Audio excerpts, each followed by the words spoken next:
અમદાવાદના સરખેજ સ્થિત ભારતી બાપુના આશ્રમ ખાતે આશ્રમના મહંત શ્રી હરિહરાનંદ બાપુએ પ્રેસ કોન્ફરન્સ યોજીને જણાવ્યું કે ઋષિ બાપુ મારા શિષ્ય હતા, પરંતુ તેમણે ગત પૂર્ણિમાના દિવસે મને આશ્રમમાં આવવાની મનાઈ કરીને આશ્રમનો મુખ્ય દ્વાર બંધ કરી દેવામાં આવ્યો.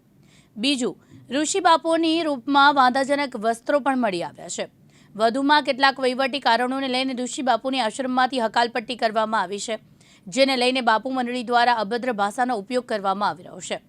વધુમાં બાપુએ જણાવ્યું હતું કે હવે પછીથી હું આશ્રમમાં જ રહેવાનો છું અને ઋષિ બાપુની કાયમી હકાલપટ્ટી કરવામાં આવી છે, જેની ગુજરાતના સનાતન પ્રેમીઓએ નોંધ લેવી તેવી વિનંતી હરિહરાનંદ બાપુએ કરી હતી. અમદાવાદના સરખેજ સ્થિત ભારતી બાપુ આશ્રમનો છેલ્લા 4-5 દિવસથી વિવાદ ચાલી રહ્યો છે. જાત જાતની રોજ નવી અફવાઓ પણ બહાર આવી રહી છે. આજે સવારે ઋષિ ભારતી બાપુએ કંઈક પ્રેસ કોન્ફરન્સ કરી હતી લંબે નારાયણ આશ્રમમાં, જેમાં પણ ઘણા બધા વિવાદિત ભાષણો સાંભળવા મળ્યા. આરોપો પ્રતિ આરોપો થઈ રહ્યા છે, જેને લઈને આજે દિવ્યાંગ ન્યૂઝની ટીમે જૂનાગઢના જે હરિહરાનંદ બાપુ છે, જે કાયદેસર ભારતી બાપુએ તેમને વારસદાર બનાવ્યા છે આ જ આશ્રમના, તેઓ આપણી સાથે જોડાઈ ગયા છે. આપણે જાણીએ કે આ વિવાદનું મૂળ શું છે, વિવાદ ઊભો કરવામાં આવ્યો છે કે પછી અન્ય કોઈ અંદર તત્વો દેખાઈ રહ્યા છે, તે જાણવાનો પ્રયત્ન કરીશું. બાપુ, 4-5 દિવસ થઈ ગયા વાતને, વિવાદ થયા ને, બરાબર છે? ખરેખર વિવાદનું મૂળ શું છે? આ વિવાદનું મૂળ 4-5 દિવસથી નથી. આ 2021માં મારા ગુરુજી બ્રહ્મલીન થયા પછી 2 મહિના પછી ગુરુ પૂર્ણિમા આવી. એ ગુરુ પૂર્ણિમાએ વિવાદ એ લોકોએ શરૂ કર્યો. જ્યાં ગુરુની સમાધિ હોય, જ્યાં ગુરુ હોય ત્યાં આપણે ગુરુની પૂજા કરવા જવું પડે.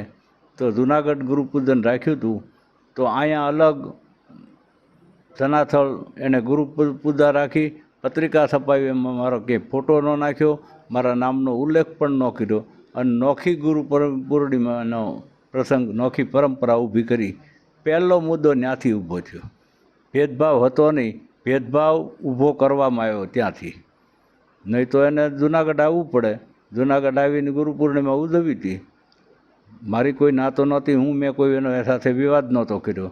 મારો શિષ્ય હતો એ, અને બેન છે માતાજી, એ પણ મારા શિષ્ય છે. તો વિવાદ ઊભો ત્યાંથી થઈ ગયો. પછી વધતું ગયું. ભાદરવા સુદ બીજ આવી, ત્યારે બીજને દી હું આવ્યો. બીજને દી રાતે હું નીકળી ગયો. ત્યાર પછી હું ભારતીય આશ્રમની અંદર આ બીજી વખત આવ્યો. હું મારા ગુરુભાઈની સમાધિ દીધી, ત્યારે પણ મને, હું સવારમાં આવ્યો તો ગેટ ન ખોલ્યો, મારી ગાડી મેં બહાર મૂકી, હાલી, અને હું ગુરુભાઈના સમાધિની જે મતલબ એનું પાર્થિવ શરીર પડ્યું હતું ત્યાં શરીરને હું પ્રાર્થના કરી અને શ્રદ્ધાંજલિ આપીને તરત નીકળી ગયો હતો. અને પછી 4 વાગ્યે અખાડાના સંતો આવ્યા, ત્યારે મને અંદર એન્ટ્રી આપી.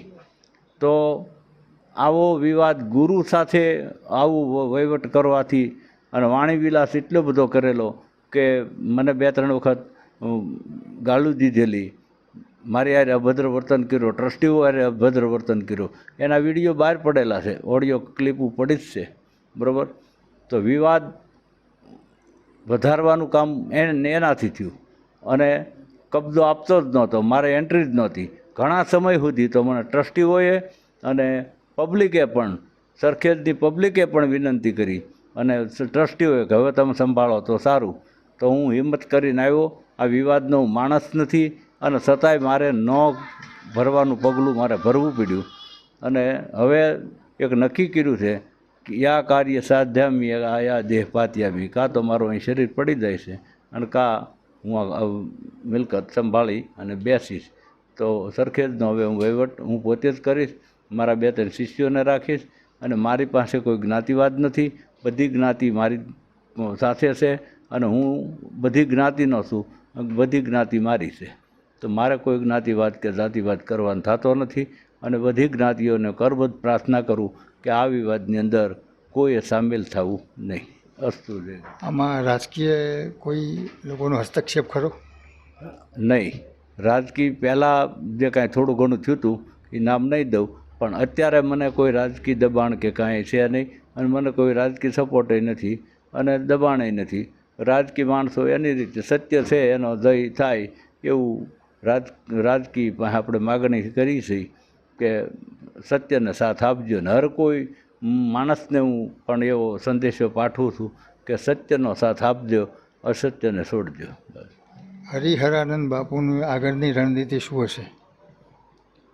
હું કોઈ રણનીતિ હવે ખેલવા માગતો નથી. જે રણનીતિ ખેલવાની હતી એ ખેલાઈ ગઈ. મારા સરખેજ આશ્રમમાં આવવું હતું અને બેસી જવું હતું, એ હું બેસી ગયો છું. અને હવે અહીંયા અહીં બેસવાનો છું, ક્યાંય અહીંથી હું આગો પાછો થવાનો નથી.